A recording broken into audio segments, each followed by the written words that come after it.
getting a look at some of the total story of who I am. So it's very interesting when I hear my biography, because I'm still writing it. So we're talking about the ideas that write the world. Well, I'm trying to write my own life, you know what I mean?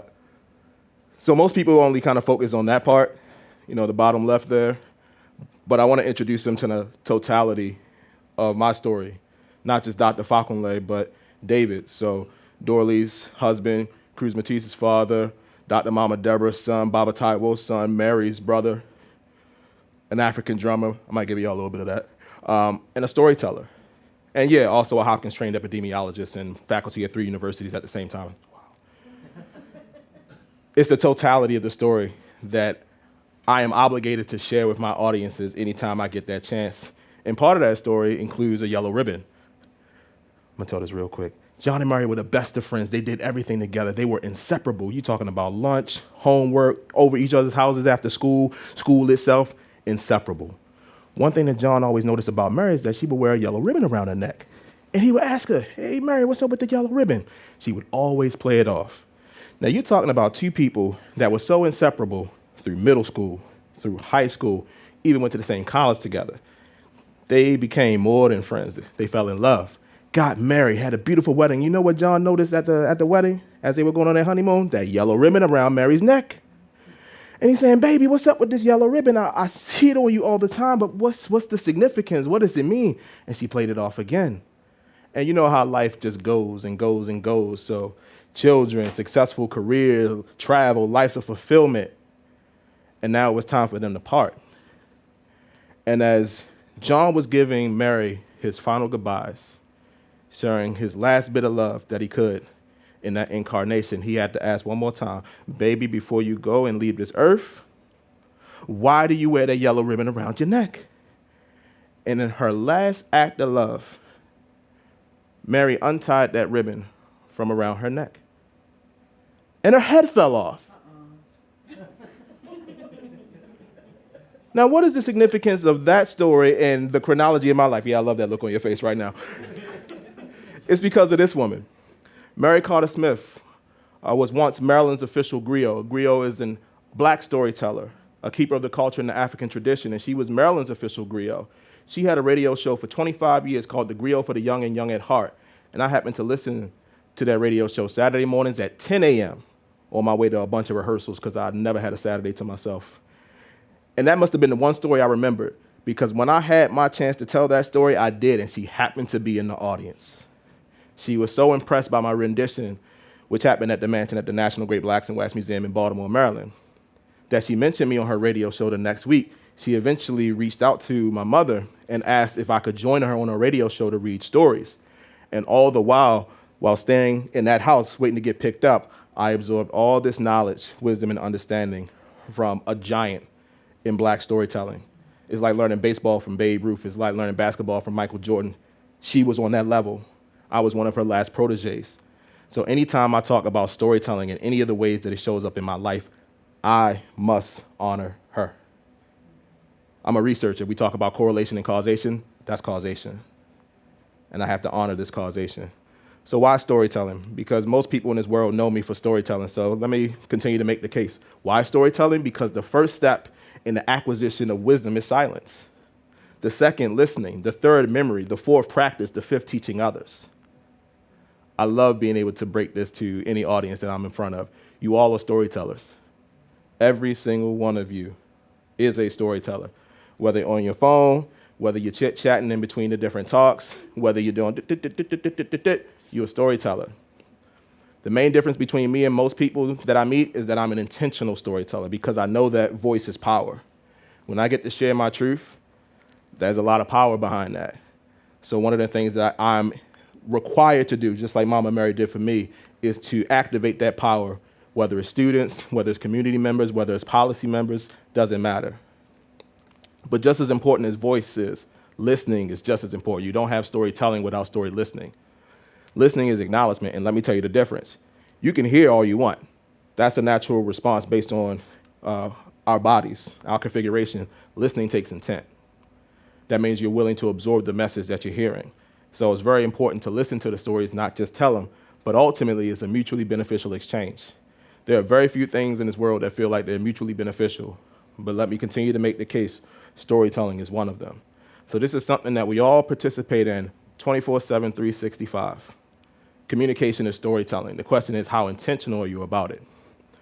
So when you break down storytelling, there's the who, the what, the where, the how, and the why, in both the narrative that you craft and the way that you share that narrative.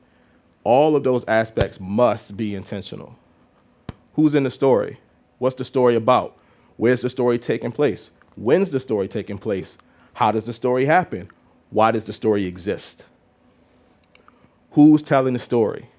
We know how important that is. What story are they telling? Where are they telling the story? When are they telling the story? How are they telling the story? Why are they telling the story? We continue to learn that history is a story written by the victor. There's intentionality behind that. So we must be very judicious, very strategic with all aspects of the narratives that we craft, be it our own, be it the fields that we operate in. So I'm in the intersection of arts and health. And when we tell the story, and sometimes the when and where makes all the difference. And that leads me to the Maryland Lynching Truth and Reconciliation Commission, on which I am honored to serve as chair. It is the first and only state body in the United States of America that is dedicated to researching, chronicling, honoring, and trying to remedy the history of racial terror lynchings. I also have to remind us, my good people, Maryland is the South. And this state is responsible for at least 40 recorded racial terror lynchings that happened between the 19th and 20th centuries. This commission has been around since 2019, and so far we have had 5 hearing sessions across the state where we have given space to acknowledging the truth. Part of storytelling is sharing the truth. Yeah, storytellers can be good liars, but the best storytelling is when we're sharing the truth. And sometimes the truth hurts. The truth is ugly, but it's necessary. So it is our duty to make sure every region of this state is aware of this history, not just because of honoring the past, restoring humanity to the victims of racial terror lynchings, but making the connections to the forms of racial terrorism that happen in this country today, right now, as I am speaking to you. It is our job as a commission to tell the story of racial terror lynchings, those occurrences in the past, but again, to show how terrorism, how the desecration of life, particularly of Black lives, continues to happen in this state, whether the North, the South, the East, or the West, to this day. Now, what has allowed us to have this opportunity, which truly is a golden one? Timing. Timing is everything. Now, granted, the MLTRC was created before the lynching of George Floyd. Yes, the MLTRC was created before the onset of COVID-19, but let me tell you something. Sometimes, again, the best story that you can tell is the truth. We spend our time crafting the stories of racial terror lynchings that happened at minimum almost 100 years ago. And then in May of 2020, much of this country and much of this world saw a lynching. Over the course of 9 minutes, you saw a man die, a Black man die, simply because of his existence and all the correlations and causations that come with that. So the combination of the stillness of a global pandemic plus the lynching of a Black man that was videotaped, that was captured for the entire world to see, and see again, if you really want to, changed the whole perception of little old MLTRC, because everyone had what is so important when it comes to the work that we do, be it in public health or justice, context. So when we say lynching now, people have a reference point. This is the importance of storytelling. It gives us the opportunity to connect people with perspectives they may have never understood. And we can do it in a way that's human, that honors our humanity, that honors the bonds that truly do bring us together. And it's important to take those opportunities to elevate those lives that have been lost, that have been silent, that have been suppressed. That is the story of the MLTRC. That is my story. I have to tell my truth. And in telling my truth, I know I represent the perspectives of many others who would never have the chance to tell their story. So I know I shouldn't have to, but I choose to, because I have to seek every opportunity I got to say their names, to remember their names, not just for the ways they were lost, but for the lives that they live. And ultimately, this is the goal. We have to acknowledge the reality, but let's be clear about what we aim for. I thank Brother Omar for giving y'all a primer for this, all right? We acknowledge the reality. We're not shooting for equality just yet. We got to go through equity. That's a process. Equality is an outcome, but the true goal is liberation. I want every single one of you and everyone who ever gets a chance to hear my voice to know this. I want you to live lives of your own determination. Black, white, straight, queer, atheist, believe in a higher power, I don't care.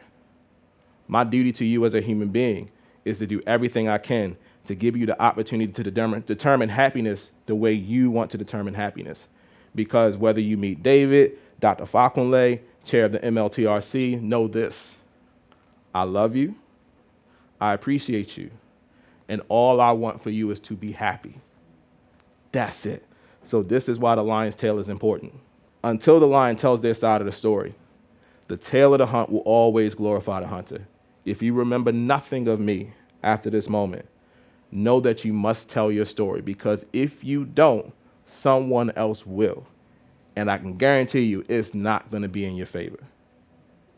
Thank you.